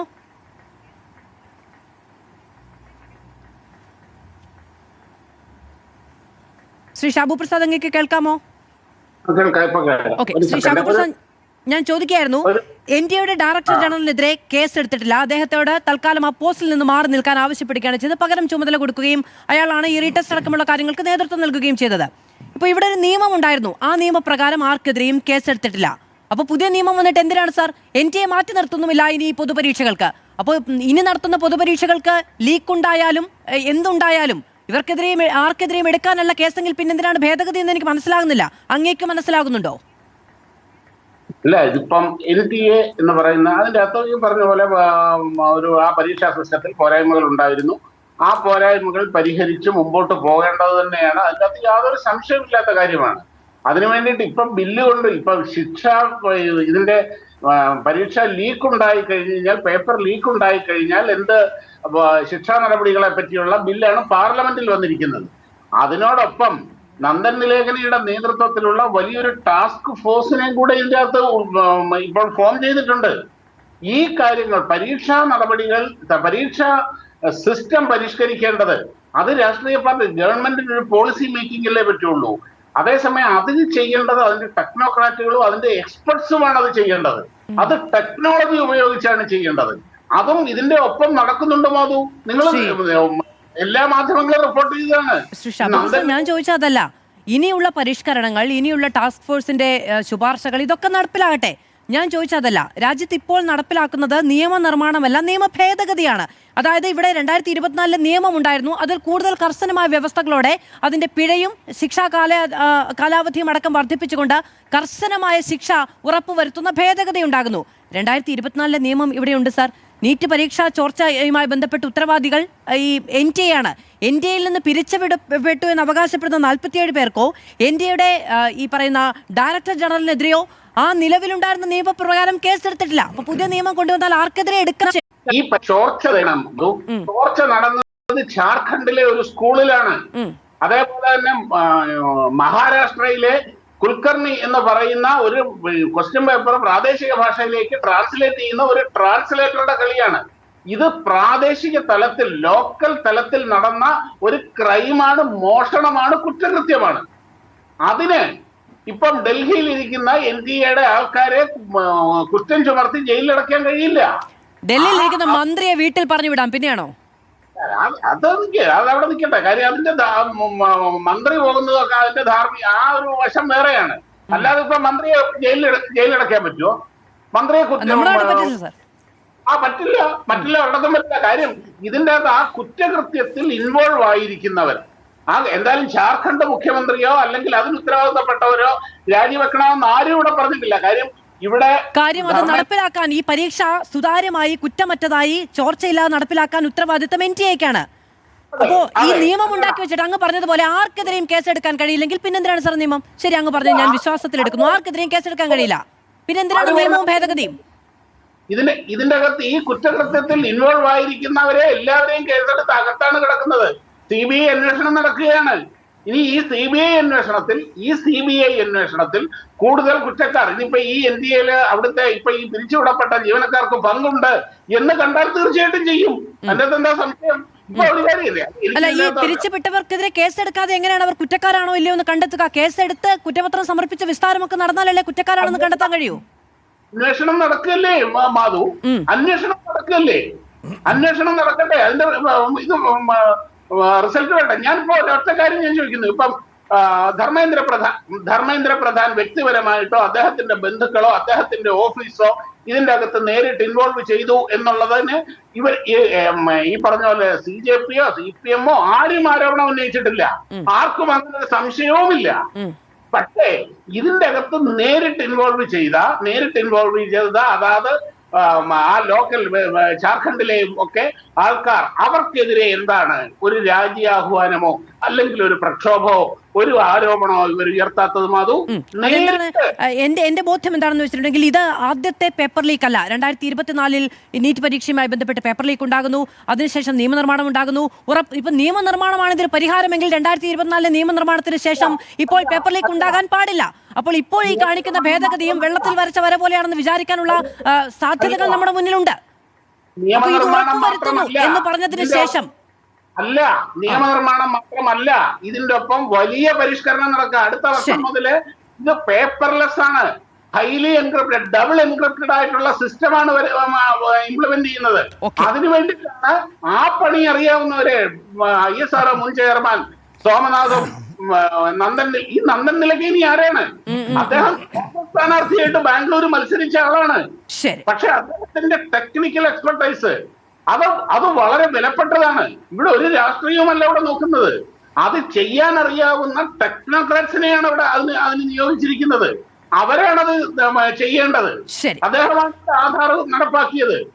അദ്ദേഹം ഇനി ഉണ്ടാകുന്ന പരിഷ്കരണങ്ങളെ കുറിച്ച് ആശങ്കപ്പെടുകയോ അതിനെ ജഡ്ജ് ചെയ്യുകയോ ഒന്നും ഞാനും ചെയ്യുന്നില്ല. ഈ നിയമം ഉണ്ടാക്കിയത് എന്തിനായിരുന്നു എന്നുള്ളതായിരുന്നു എന്റെ ചോദ്യം. ശരി, ഇനി പേപ്പർ ലീക്ക് ഉണ്ടാകാതിരിക്കാൻ ഇനി പേപ്പറുകളെ ഉണ്ടാകാതിരിക്കുക എന്നുള്ളതാണ് മാർഗമെങ്കിൽ അങ്ങനെയും ആകട്ടെ സാർ. അതായിരിക്കാം ഇന്നൊരു പക്ഷേ ദയാനിധി മാരൻ പറഞ്ഞത് bill is like putting a spring on a പിന്നാങ്ങിയത് അവിടെ ഉയർന്ന വിമർശനങ്ങളുടെ പേരിൽ മാത്രമാണ്. ഇനിയും തിരികെ വരുമോ എന്നത് അറിയുകയുമില്ല. അതുപോലെ അവിടെ ഇപ്പോൾ നോക്കൂ, KSUവിൻ്റെ, NSUയുടെ, SFIയുടെ, ASFിൻ്റെ ഒക്കെ വിദ്യാർത്ഥികൾ നിരന്തരം ആ സമരത്തിന് പിന്തുണയുമായി അവിടെ എത്തിയിട്ടുള്ളവരുണ്ട്. അതിന് മുൻപ് പ്രക്ഷോഭം നടത്തിയവരുണ്ട്. ഇവർക്കൊക്കെ എതിരെ ഈ നിലയ്ക്കുള്ള പകവീട്ടൽ മനോഭാവമാണെങ്കിൽ അതിനെ എങ്ങനെ ചെറുക്കാൻ സാധിക്കുമെന്നാണ്? അല്ല, തീർച്ചയായും അതിനെ സംഘടനാപരമായും രാഷ്ട്രീയപരമായും നിയമപരമായും നേരിടണം. അതിനിപ്പോൾ CJP തന്നെ സാക്ഷി എന്ന് പറയുന്ന ഒരു സംവിധാനവുമായി മുമ്പോട്ട് പോവുകയാണ്. കോൺഗ്രസിൻ്റെ നേതൃത്വത്തിൽ ഛത്ര കെ ഗൂഞ്ച് എന്നായിരുന്നു ഞങ്ങളുടെ സമര പദ്ധതിയുടെ പേര്. അതിൻ്റെ പേരിൽ യൂത്ത് കോൺഗ്രസ് അഖിലേന്ത്യാ കമ്മിറ്റി തന്നെ നേരിട്ട് ഇത്തരം വിഷയങ്ങളിൽ കേസ് രജിസ്റ്റർ ചെയ്യപ്പെടുകയോ പോലീസ് വേട്ട നേരിടേണ്ടി വരികയോ ചെയ്യുന്ന സഹപ്രവർത്തകർക്ക് വേണ്ടി ഒരു മെയിൽ അഡ്രസ് ഇതിനോടകം തന്നെ ലോഞ്ച് ചെയ്തിട്ടുണ്ട്. ഞങ്ങളതിനെ നിയമപരമായി നേരിടാൻ തന്നെയാണ് തീരുമാനിച്ചിരിക്കുന്നത്. ഇനി രാഷ്ട്രീയപരമായി നേരിടണമെങ്കിൽ അങ്ങനെ നേരിടേണ്ടി വരും. ഇന്നിപ്പോൾ ശ്രീ ജോൺ ബ്രിട്ടാസൊക്കെ വളരെ പൊളിറ്റിക്കലി ആ വിഷയത്തിൽ ആക്റ്റീവായി ഇടപെടുന്നത് നമ്മൾ കണ്ടു. എവിടെ നിങ്ങളുടെ യൂണിഫോം എന്ന് ചോദിക്കുമ്പോൾ ഏറ്റവും കുറഞ്ഞ പക്ഷം അവരുടെ ID കാർഡെങ്കിലും കാണിക്കാൻ സാധിക്കുമായിരുന്നെങ്കിൽ അത് ഉദ്യോഗസ്ഥർക്ക് പിടിച്ചു നിൽക്കാൻ സാധിക്കുമായിരുന്നു. പക്ഷേ ഈ അമിത യജമാന സ്നേഹം മൂത്ത ബാർ ഡോഗ്സ് അവരാണല്ലോ ഈ ഡൽഹി പോലീസ് എല്ലാ കാലത്തും. അവരുടെ അമിത യജമാന സ്നേഹത്തിൻ്റെ ഫലം നമ്മൾ കഴിഞ്ഞ ദിവസങ്ങളിലെല്ലാം കണ്ടതാണ്. ഞാൻ ആദ്യഘട്ടത്തിൽ അത് വിവരിക്കുകയും ചെയ്തു. അപ്പോൾ അതിൻ്റെ എടുത്തിയാട്ടം അവരുടെ ഭാഗത്തു നിന്ന് ഉണ്ടാവുന്നുണ്ട്. അങ്ങനെ ഉണ്ടായാൽ അവരെ നിയമപരമായും രാഷ്ട്രീയപരമായും നേരിടണം. അതിനെതിരായി പുതിയ പ്രൊട്ടസ്റ്റ് ആവശ്യമാണെങ്കിൽ അതിനും കോൺഗ്രസ് മടിക്കില്ല എന്നതിൽ സംശയമൊന്നും വേണ്ട. പക്ഷേ ഇപ്പോൾ നോക്കൂ, ഇന്ന് സുപ്രീം കോടതിയുടെ ഭാഗത്തു നിന്ന് രൂക്ഷമായ വിമർശനം ഉണ്ടായിട്ടുണ്ട്. അഡ്വക്കേറ്റ് വസന്ത് സിരേഖ്, മനുഷ്യാവകാശ കമ്മീഷൻ കേസെടുക്കണമെന്ന് നിർദ്ദേശിച്ചിട്ടുണ്ട്, റിപ്പോർട്ട് തേടിയിട്ടുണ്ട്. എന്നിട്ടും കുലുക്കമില്ല എന്നുള്ളതാണ്. ഇതിപ്പോൾ പറയാനുണ്ട് ഈ കേസിലല്ല, 2021 കേസിലാണ്. ദേശീയ തലത്തിൽ പ്രവർത്തിക്കുന്ന യുവജന വിദ്യാർത്ഥി സംഘടനാ നേതാക്കൾക്ക് കേസുകളില്ലാതിരിക്കുമോ? അങ്ങനെ ചികഞ്ഞെടുക്കാനാണെങ്കിൽ ഈ പറയുന്ന പോലെ ജാതകം വരെ തിരഞ്ഞെടുക്കുന്ന മനോഭാവമാണ് ഉള്ളതെങ്കിൽ സ്വാഭാവികമായും കേസുകൾ ഉണ്ടാകും. അതിന്റെ പേരിലുമാകാം വേട്ട. തീർച്ചയായും. ഇപ്പം ഞാൻ പറയട്ടെ, എൻ്റെ പേരിൽ ഇപ്പോൾ കഴിഞ്ഞ സർക്കാരിൻ്റെ കാലത്ത് സമരം ചെയ്തതിൻ്റെ പേരിൽ 40-ലേറെ കേസുള്ള ഒരാളാണ്. നാളെ ഈ പോലീസിന് എന്നെ അറസ്റ്റ് ചെയ്യണമെങ്കിൽ ഏതെങ്കിലും ഒരു പഴയ കേസ് എടുത്തുകൊണ്ട് വന്ന് അറസ്റ്റ് ചെയ്യാൻ പറ്റും. പക്ഷേ അതൊക്കെ കൃത്യമായി ഒരു സമരത്തിൻ്റെ പിറ്റേ ദിവസം തന്നെ ആ കേസുകളെ പറ്റി ഓർമ്മ വരികയും പെട്ടെന്നൊരു റിമൈൻഡർ ഡൽഹി പോലീസിൻ്റെ ഫോണിൽ അടിക്കുകയും അത് കേട്ടപാട് അയ്യോ ഞങ്ങൾ അവരെ അറസ്റ്റ് ചെയ്തില്ലല്ലോ, അത് ഞങ്ങളുടെ ഉത്തരവാദിത്വത്തിൻ്റെ ഭാഗമല്ലേ എന്നോർത്ത് ഉത്തരവാദിത്ത ബോധത്തിൻ്റെ ഉത്തമ സംഘത്തിലെത്തിയിട്ട് ചാടിപ്പുറപ്പെടുകയും ചെയ്യുന്നത് ആരെ സൂചിപ്പിക്കാനുള്ള പരിപാടിയാണ് എന്ന് അത്യാവശ്യം അരിയാഹാരം കഴിക്കുന്നവർക്ക് മനസ്സിലാവും. അതിനെ എങ്ങനെയാണ് നേരിടേണ്ടത് എന്നും പ്രതിപക്ഷ രാഷ്ട്രീയ കക്ഷികൾക്ക് അറിയാം. അത് വളരെ കൃത്യമായി ശ്രീ ജോൺ ബ്രിട്ടാസ് ഇന്ന് അത് ചെയ്തു. വരും ദിവസങ്ങളിൽ മറ്റുള്ള പ്രതിപക്ഷ കക്ഷികളുടെ നേതാക്കൾ അത് ചെയ്യുകയും ചെയ്യുമെന്ന് ചോദിച്ചതാണ്. AKG ഭവനിലേക്ക് വന്നതുകൊണ്ടാണ് ഐഷി ഘോഷിന് 24 മണിക്കൂറും AKG ഭവന്റെ സംരക്ഷണത്തിലിരിക്കാൻ കഴിയുമോ? ഇല്ല, അവരൊരു വിദ്യാർത്ഥി ആണ്, വിദ്യാർത്ഥി പ്രവർത്തകയാണ്, പൊതുപ്രവർത്തകയാണ്, അവർക്ക് ഇറങ്ങി നടക്കണ്ടേ? തീർച്ചയായും വേണമല്ലോ മധു. അതുകൊണ്ടാണല്ലോ ഇന്ന് രാഹുൽ ഗാന്ധി, പ്രിയങ്ക ഗാന്ധി, KC വേണുഗോപാലും അടക്കമുള്ളവർ എന്നോടാണോ? അല്ല, ചോദ്യം എന്നോടാണോ? വസന്ത് സിരേഖിനോടാണ്. ഓക്കെ. അതുകൊണ്ടാണ് ശ്രീ രാഹുൽ ഗാന്ധിയും പ്രിയങ്ക ഗാന്ധിയും ശ്രീ KC വേണുഗോപാൽ അടക്കമുള്ളവർ ഈ പെല്ലറ്റ് ഗൺ അടക്കം ഉപയോഗിച്ചതുമായി ബന്ധപ്പെട്ട് ശ്രീ രാഹുൽ ഗാന്ധിയുടെ തന്നെ പത്രസമ്മേളനത്തിൽ ഇന്ത്യയോട് ആകെ വിളിച്ചു പറയുകയും അത് പ്രത്യക്ഷമാകുന്ന രീതിയിൽ പ്രദർശിപ്പിക്കുകയും ചെയ്തു കഴിഞ്ഞു. അപ്പോൾ ആ കാര്യത്തിൽ ഇന്ന് പാർലമെന്റിൽ വളരെ കൃത്യമായി ഞങ്ങൾ നിലപാട് സ്വീകരിച്ചിട്ടുണ്ട്. വരും ദിവസങ്ങളിൽ ഈ പറയുന്ന രാഷ്ട്രീയ വേട്ട, പ്രതികാര വേട്ട നടത്തുന്നവർക്കെതിരെ കൃത്യമായ നിയമ നടപടി സ്വീകരിക്കാൻ, അതിന് ആ വേട്ടയ്ക്ക് ലോക്കിടാൻ, ഫുൾ സ്റ്റോപ്പ് ഇടാൻ, സഡൻ ബ്രേക്ക് ഇടാൻ കേന്ദ്ര സർക്കാർ തയ്യാറാവുന്നില്ലെങ്കിൽ വരും ദിവസങ്ങളിൽ പ്രതിഷേധത്തിന്റെ വലിയ വേലിയേറ്റം തന്നെ നേരിടേണ്ടി വരും ദില്ലി പോലീസിനും കേന്ദ്ര സർക്കാരിനും എന്നതിൽ യാതൊരു സംശയം വേണ്ട. ഒരു കാര്യം കൂടി ഞാൻ ആഡ് ചെയ്തോട്ടെ, ഒരു 10 സെക്കൻഡിൽ. ശ്രീ ഷാഹു പ്രസാദ് പറഞ്ഞത് ഞങ്ങൾ വലിയ ഇന്നോവേഷൻ നടത്താൻ പോവുകയാണ്, ഏത് വിദ്യാഭ്യാസ രംഗത്ത്, പരീക്ഷാ രംഗത്ത്, അതിനുവേണ്ടിയാണ് ഞങ്ങൾ ഈ പറയുന്ന ബ്യൂറോക്രാറ്റുകളെയൊക്കെ കൊണ്ടുവരുന്നത്. സാർ, 2017 നിങ്ങൾ ഈ NTA എന്ന് പറയുന്ന സംവിധാനം കൊണ്ടുവരുമ്പോൾ അന്ന് ശ്രീ അമിത്ഷാ നേരിട്ട് പറഞ്ഞത് ഇത് ആ രാജ്യം കണ്ടിട്ടുള്ള ഏറ്റവും പ്രധാനപ്പെട്ട എഡ്യൂക്കേഷണൽ ഇന്നോവേഷൻ ആണ് എന്ന് തന്നെയാണ്. അത് ദേശീയ മാധ്യമങ്ങൾ മാധ്യമങ്ങൾ റിപ്പോർട്ട് ചെയ്തിട്ടുണ്ട്, ഞാൻ അങ്ങേക്ക് അയച്ചു തരാം.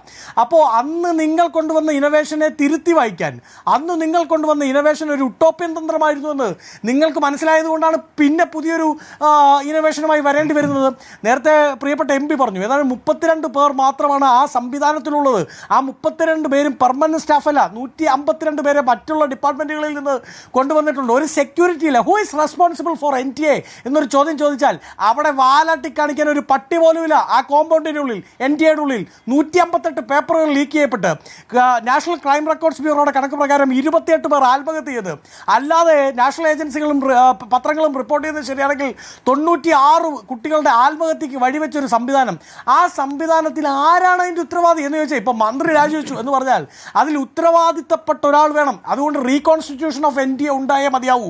അത് തന്നെയാണ് ആത്യന്തികമായ ആവശ്യം. 1. 2, NTA കഴിഞ്ഞ വർഷം 10 സെക്കൻഡ് അവസാനിപ്പിക്കാം മധു. കഴിഞ്ഞ വർഷം NTA ഈ പറയുന്ന കഴിഞ്ഞ വർഷത്തെ നീറ്റ് പേപ്പർ എക്സാം ലീക്കുമായി ബന്ധപ്പെട്ട് ശ്രീ രാഹുൽ ഗാന്ധിയും അന്നത്തെ ഞങ്ങളുടെ സമരത്തിന്റെ പേരും ഛത്രക്കെ ഗുഞ്ച് എന്ന് തന്നെയായിരുന്നു. ആ സമരത്തിന്റെ ഭാഗമായി NTA ഒരു ഇന്റേണൽ ഇൻവെസ്റ്റിഗേഷൻ പ്രഖ്യാപിച്ചിരുന്നു. ആ റിപ്പോർട്ട് എന്തുകൊണ്ടാണ് പാർലമെന്റിൽ ടേബിൾ ചെയ്യാൻ ഇവരുടെ സർക്കാരിന് സാധിക്കാത്തത്? ആ റിപ്പോർട്ടിൽ ആരെയാണ് പ്രതിയായി ചൂണ്ടിക്കാണിക്കപ്പെട്ടിട്ടുള്ളത് എന്ന പ്രധാനപ്പെട്ട ചോദ്യമാണ്. ആ ചോദ്യങ്ങൾക്ക് കൂടി കേന്ദ്ര സർക്കാർ ഉത്തരം പറയണം. NTAയിൽ മുഴുവൻ NDAക്കാരാണ്, അത് പിരിച്ചുവിട്ടേ മതിയാവുകയുള്ളൂ എന്നതിൽ നിന്ന് ഈ വിഷയത്തിൽ കോൺഗ്രസിന് ഫോമോ ആണ് എന്നാണ്. ഈ വിഷയം പരിഗണനയ്ക്കെടുക്കാനോ ചർച്ച ചെയ്യാനോ തയ്യാറല്ല എന്ന് മാത്രമല്ല, ഈ പരീക്ഷാ പരിഷ്കരണ ബില്ലിനിടയിൽ കോൺഗ്രസിനെ, പ്രതിപക്ഷത്തിനെ മുഴുവനായി പരിഹസിക്കുകയും ചെയ്യുന്ന സാഹചര്യമാണ് ഉണ്ടാകുന്നത്. എന്താണ് അതിൻ്റെ ഒരു ധാർമ്മികത? ഈ പ്രതിപക്ഷത്തിൻ്റെ ഒരു ധർമ്മം തന്നെയാണ് ഒരു ക്രമക്കേട് ഉണ്ടെങ്കിൽ അതേക്കുറിച്ച് ഉച്ചത്തിൽ സംസാരിക്കുക, അത് ഉചിതമായ വേദിയിൽ സംസാരിക്കുക. പാർലമെൻറ്റ് തന്നെയാണ് ഏറ്റവും ഉചിതമായ വേദി. പാർലമെൻറ്റിലെ ചർച്ചകൾ റെക്കോർഡിക്കലാണ്, അത് ദീർഘകാലം അതവിടെ ഓൺ റെക്കോർഡ് ഉണ്ടായിരിക്കും. പക്ഷെ അങ്ങനെ ഉണ്ടാകുമ്പോൾ ഇവിടെ ട്വിൻ പോളിസീസാണ്. ഒന്ന്, പരീക്ഷാ ക്രമക്കേടുകളുമായി ബന്ധപ്പെട്ട കാര്യങ്ങൾ, പുതിയ നിയമനിർമ്മാണവുമായി ബന്ധപ്പെട്ട കാര്യങ്ങൾ, അതിൽ കൂലങ്കഷമായ ചർച്ച നടക്കണം. അതിന് മുൻപ് തന്നെ കോൺഗ്രസ് പാർട്ടി പ്രയോറിറ്റി കൊടുത്തത്, ഇന്ത്യ മുന്നണി കക്ഷികൾ ഒരുമിച്ച് പ്രയോറിറ്റി കൊടുത്തത് ആദ്യം ഇതുമായി ബന്ധപ്പെട്ട അടിച്ചമർത്തൽ, അതിനെക്കുറിച്ച് സംസാരിക്കണം. ഒരു വലിയ സന്ദേശമല്ലേ ഗവൺമെൻറ് ഓഫ് ഇന്ത്യ കൊടുത്തിരിക്കുന്നത്, ഇപ്പോഴത്തെ ഭരണകൂടം, കേന്ദ്ര സർക്കാർ കൊടുത്തിരിക്കുന്നത്? അതായത് നിങ്ങൾക്കെതിരെ പ്രതികാര നടപടികൾ ഉണ്ടാവില്ല എന്ന് മേനി പറഞ്ഞുകൊണ്ട് സമരം അവസാനിപ്പിച്ചു തന്ത്രപരമായ നീക്കത്തിലൂടെ. എന്നാൽ മുൻകാല കേസുകൾ പൊടി തട്ടിയെടുത്ത് ഏത് സമയവും നിങ്ങളുടെയൊക്കെ ഇപ്പോൾ സമരത്തിൽ പങ്കെടുക്കുന്ന, ഇനിയും സമരത്തിൽ പങ്കെടുക്കാൻ സാധ്യതയുള്ള എല്ലാവരുടെയും മേൽ ഡെമോക്രസിൻ്റെ വാള് പോലെ ഇതെല്ലാം തൂങ്ങി നിൽക്കും. പൊതുപ്രവർത്തകരല്ലേ, വിദ്യാർത്ഥി നേതാക്കളല്ലേ, അവരുടെയൊക്കെ പേരിൽ പല കേസുകളും മുൻകാലങ്ങളിൽ ഉണ്ടാവും. ഇതെല്ലാം ഗവൺമെൻറ് നിശ്ചയിക്കുന്ന സമയത്ത് പൊടി തട്ടിയെടുത്ത് ആവശ്യാനുസരണം ഉപയോഗിക്കാം എന്ന ഒരു സന്ദേശമാണ് ഗവൺമെൻറ് ഇപ്പോൾ കൊടുത്തുകൊണ്ടിരിക്കുന്നത്. അതുകൊണ്ട് അതേക്കുറിക്കുന്ന ചർച്ചകളും പാർലമെൻറ്റിൽ ഉണ്ടാവണം എന്ന് പ്രതിപക്ഷം ആഗ്രഹിക്കുന്നതിൽ തെറ്റ് പറയാനില്ല. പക്ഷേ ഇതിനകത്തൊരു ഓർഡർ ഓഫ് പ്രിഫറൻസ് ഉണ്ട്. ഏറ്റവും കൂടുതൽ പ്രിഫറൻസ് കൊടുക്കേണ്ടത് ഒരു നിയമനിർമ്മാണം നടക്കുമ്പോൾ അതേക്കുറിക്കുന്ന ചർച്ചകൾ പഠിച്ച് വ്യക്തമായ ഭേദഗതികൾ ഉൾപ്പെടെ നിർദ്ദേശിച്ചുകൊണ്ട് കുറ്റമറ്റ രീതിയിൽ നിയമനിർമ്മാണം ഉണ്ടാകണം. 2024 നിയമത്തിൽ പാളിച്ച പറ്റിയതുകൊണ്ടാണല്ലോ, അല്ലെങ്കിൽ നിയമം നടപ്പാക്കുന്നതിൽ പാളിച്ച പറ്റിയതുകൊണ്ടാണല്ലോ, അല്ലെങ്കിൽ ആ നിയമം ഉണ്ടായിരിക്കെ തന്നെ ചർച്ച ചെയ്യാനുണ്ടോ എന്ന് ചോദിച്ചാൽ ശരിയാണ്, പാർലമെന്റ് നടപടിക്രമങ്ങളാണ്. എല്ലാ ബില്ലുകളും കൃത്യമായി ഭേദഗതിയാണ് എങ്കിലും വിശദമായി ചർച്ച ചെയ്ത് തന്നെയാണ് നടപ്പിലാക്കേണ്ടത്. പക്ഷേ ഇതിലാകെ ഉണ്ടാകുന്നതെന്ന് പറയുന്നത് പ്രൊവിഷൻസ് ആഡ് ചെയ്യുന്നു എന്നുള്ളതാണ്. ശിക്ഷാ കാലാവധി കൂട്ടുന്നു, ഈ പറയുന്ന പിഴ ശിക്ഷ കൂട്ടുന്നു. അങ്ങനെ നിയമമുണ്ട് എങ്കിൽ എന്തെങ്കിലും പ്രശ്നമുണ്ടാകും എന്നതല്ല. നിയമമുണ്ടായിട്ടും അത് നടപ്പിലാക്കാൻ ഇച്ഛാശക്തി ഇല്ലാത്ത സംവിധാനമാണ് എങ്കിൽ സ്വാഭാവിക പ്രശ്നങ്ങളുണ്ടാകും. അതെ, നിയമമില്ലാത്തതല്ല മാധു, നിയമമില്ലാത്തതല്ല ഇവിടെ വിഷയം. നിയമം നടപ്പാക്കാനുള്ള ഘടനകൾ, ആ ഘടനകൾ ഭരിക്കുന്ന സർക്കാരിനോടും അതിൻ്റെ രാഷ്ട്രീയത്തോടും ചേർന്ന് നിന്ന് കഴിഞ്ഞാൽ നിയമം നടപ്പാക്കുന്ന ലോ ഇംപ്ലിമെൻറ്റേഷൻ പ്രോസസ്സ് താറുമാറാകും. അപ്പോഴല്ലേ പിന്നെ ശിക്ഷാ നടപടികൾ ഇനിഷ്യേറ്റ് ചെയ്യേണ്ടത് ഏത് തലത്തിലാണ്? ആ തലത്തെ പോലീസിനെ നിയന്ത്രിക്കുന്ന ഘടനകൾ, രാഷ്ട്രീയ പ്രേരിതമായി നിയന്ത്രിക്കുന്ന ഘടനകൾ നിയന്ത്രിക്കുമ്പോൾ തീർച്ചയായും ശിക്ഷാ നടപടികൾ ഉണ്ടാവില്ല. നാളിതുവരെ കാര്യമായി ഒരു ശിക്ഷാ നടപടി ഉണ്ടായില്ലല്ലോ. എത്ര ചോദ്യപേപ്പർ കോൺഗ്രസ് പാർട്ടി പറയുന്ന കണക്കുകൾ ഒരുപക്ഷെ ഊതിപ്പെരുപ്പിച്ചതായിരിക്കാം. കഴിഞ്ഞ 12 വർഷത്തിനുള്ളിൽ വർഷത്തിനുള്ളിൽ നരേന്ദ്രമോദി യുഗം തുടങ്ങിയതിനു ശേഷം 12 വർഷത്തിനുള്ളിൽ 152 പ്രാവശ്യം ചോദ്യപേപ്പർ ലീക്ക് ഉണ്ടായിട്ടുണ്ട്. അതിൽ ഒരാൾ പോലും ശിക്ഷിക്കപ്പെട്ടിട്ടില്ല. ഇതൊക്കെ പറയുമ്പോൾ അതിന് മറുപടി പറയാൻ ഭരണകൂടം തയ്യാറാവേണ്ടതാണ്. പാർലമെന്റിൽ തന്നെ കൃത്യമായ മറുപടി അർഹിക്കുന്നു. അപ്പോൾ ആ ഒരു മറുപടിക്ക് ശേഷമല്ലേ കാര്യമായ ചർച്ചകൾ നടക്കേണ്ടത്. ഇനിയും ഒരു നിയമനിർമ്മാണം ഉണ്ടായിട്ട് എന്ത് കാര്യം? മുൻകാലത്തേതുപോലെ നിയമം പാലിക്കാനല്ല എങ്കിൽ നിയമനിർമ്മാണം കൊണ്ട്, പുതിയ നിയമനിർമ്മാണം കൊണ്ട്, അല്ലെങ്കിൽ സമഗ്രമായ ഭേദഗതികൾ കൊണ്ട്, കഠിനമായ ശിക്ഷാവിധികൾ അടിച്ചേൽപ്പിക്കുന്നതിലൂടെ എന്ത് നേട്ടമാണ് ഉണ്ടാകാൻ പറ്റുന്നത്? അതുകൊണ്ടൊരു പുതിയ സംസ്കാരമാണ് ഉണ്ടാകേണ്ടത് എന്ന രീതിയിലാണ് ചർച്ചകൾ പോകേണ്ടത്. അത് ജനത്തെ, ലോകത്തെ, ഇന്ത്യയിലെ ജനത്തെ മനസ്സിലാക്കുന്ന രീതിയിൽ കൃത്യമായ ചർച്ചകൾ നടക്കേണ്ടതുണ്ട് പാർലമെന്റിൽ. ആ രീതിയിൽ തന്നെയാണ് കാര്യങ്ങൾ മുന്നോട്ട് പോകുന്നത് എന്നാണ് മനസ്സിലാക്കുന്നത്. ഇന്ന് രാത്രി 10 മണി വരെ ചർച്ചകളുണ്ട് എന്നാണ് മനസ്സിലാക്കുന്നത്. ഡോക്ടർ ശിവദാസൻ, ഇപ്പോൾ ഇന്ന് ജിതേന്ദ്ര സിംഗ് പാർലമെന്റിൽ UPA കാലത്ത് പരീക്ഷകളുടെ പേരുകൾ എടുത്തു പറഞ്ഞുകൊണ്ട് ഇതിലൊക്കെ പേപ്പർ ലീക്ക് ഉണ്ടായിട്ടുണ്ട്, ഇതിലൊക്കെ മാൽ പ്രാക്ടീസസ് ഉണ്ടായിട്ടുണ്ട് എന്നത് ആരോപിക്കുകയാണ്. ഈ കാര്യങ്ങളൊക്കെ ആരോപിക്കാനും വാദവും പ്രതിവാദവും നടത്താനാണെങ്കിൽ പിന്നെ ഈ വിഷയത്തിൽ ചർച്ച പോരെ? എന്ന് പറഞ്ഞാൽ പരീക്ഷാ ചോദ്യപേപ്പറുകൾ നേരത്തെ ഈ ഇന്ത്യയുടെ സ്വാതന്ത്ര്യത്തിന് ശേഷം എത്ര പ്രാവശ്യം ചോർന്നിട്ടുണ്ട്, സ്വാതന്ത്ര്യത്തിന് മുമ്പ് എത്ര പ്രാവശ്യം ചോർന്നിട്ടുണ്ട് എന്നുള്ള ചർച്ചയല്ല ഇവിടെ നമുക്ക് ആവശ്യം. പരീക്ഷാ സംവിധാനം ഏറ്റവും കുറ്റമറ്റ നിലയിൽ എങ്ങനെ മാറ്റി തീർക്കാമെന്നുള്ളതിനെക്കുറിച്ച് ചർച്ചയാണ്. അത് ചർച്ച ചെയ്യുമ്പോൾ ഒന്നാമത്തെ കാര്യം എന്താണ്? ഞാൻ പാർലമെൻറ്റിൽ ചോദിച്ചൊരു ചോദ്യം, എത്ര തവണയാണ് നാഷണൽ ടെസ്റ്റിംഗ് ഏജൻസിയുടെ പരീക്ഷ വീണ്ടും നടത്തേണ്ടി വന്നത് ചോദ്യപേപ്പർ ലീക്കിൻ്റെ ഭാഗമായിട്ട് എന്നൊരു ചോദ്യം ചോദിച്ചു. മര്യാദ എന്ന് പറഞ്ഞാൽ ഉത്തരം തരിക എന്നുള്ളതാണ്. സാമാന്യ രീതി എന്ന് പറഞ്ഞാൽ, പാർലമെൻ്ററി രീതി എന്ന് പറഞ്ഞാൽ ഉത്തരം തരിക എന്നുള്ളതാണ്. എന്നാൽ ഈ സർക്കാർ ഉത്തരം നൽകിയില്ല. എന്തുകൊണ്ടാണ് ഉത്തരം നൽകാതിരുന്നത്? ഉത്തരം പറഞ്ഞാൽ അവർക്ക് പ്രയാസമാവുന്ന എന്തോ കാര്യമുള്ളത് കൊണ്ടാണല്ലോ പറയാതിരുന്നത്. അപ്പോൾ കോൺഗ്രസ് 158 പ്രാവശ്യം എന്ന് പറഞ്ഞു, CPIM 152 പ്രാവശ്യം എന്ന് പറഞ്ഞു, മറ്റേതെങ്കിലും ഒരു പാർട്ടി 160 പ്രാവശ്യം എന്ന് പറഞ്ഞു എന്ന് പറയുമ്പോൾ പാർലമെൻറ്റിൽ കൃത്യമായിട്ട് മറുപടി കൊടുക്കാലോ BJPക്ക്. ഇതാ അങ്ങനെയല്ല, ഇത്ര പ്രാവശ്യമാണെന്ന് പറയാലോ. എന്തുകൊണ്ട് മറുപടി പറഞ്ഞില്ല? 100-ലേറെ തവണ പരീക്ഷ മാറ്റിവെക്കേണ്ടി വന്നു എന്നുള്ളതും ക്വസ്റ്റ്യൻ പേപ്പർ ലീക്ക് ഉണ്ടായിട്ടു എന്നുള്ളതും രാജ്യം ചർച്ച ചെയ്തിട്ടുള്ള വിഷയമാണ്. ഇനി അതിനൊപ്പം ഒരു പരീക്ഷാ ഏജൻസി നടത്തിയ പരീക്ഷകൾ, 100-ലേറെ പരീക്ഷകൾ, അത് താറുമാറാവുക, പേപ്പർ ലീക്ക് ഉണ്ടാവുക എന്നുള്ളത് ഇന്ത്യ ചരിത്രത്തിൽ ആദ്യമായിട്ടാണ്. ഇവിടെ ചർച്ചയിൽ പങ്കെടുത്ത ഒരാൾ മഹാരാഷ്ട്രയിലെ ഒരു ഗ്രാമത്തിൽ ചോർന്നിട്ടുണ്ട്, ജാർഖണ്ഡിലെ ഒരു ഗ്രാമത്തിൽ ചോർന്നിട്ടുണ്ട് എന്നൊക്കെയാണ് പറയുന്നത് കേട്ടത്.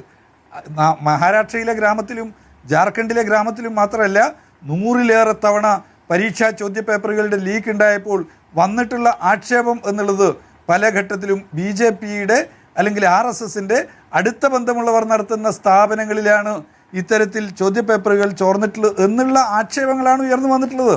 ആ ആക്ഷേപത്തിന് BJPക്ക് മറുപടി പറയാലോ, പാർലമെന്റിനും പുറത്തും.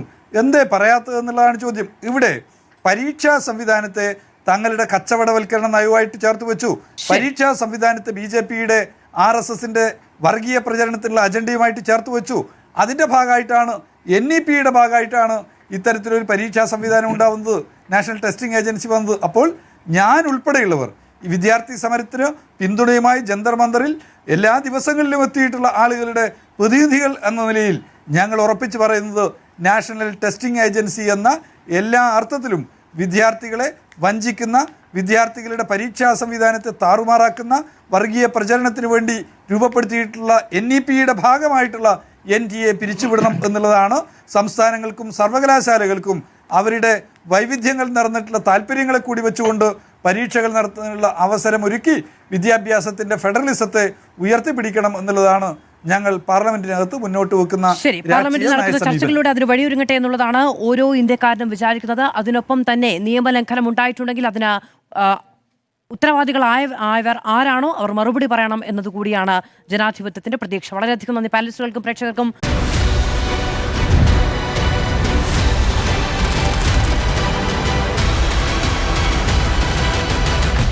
Debate with Madhu Saji.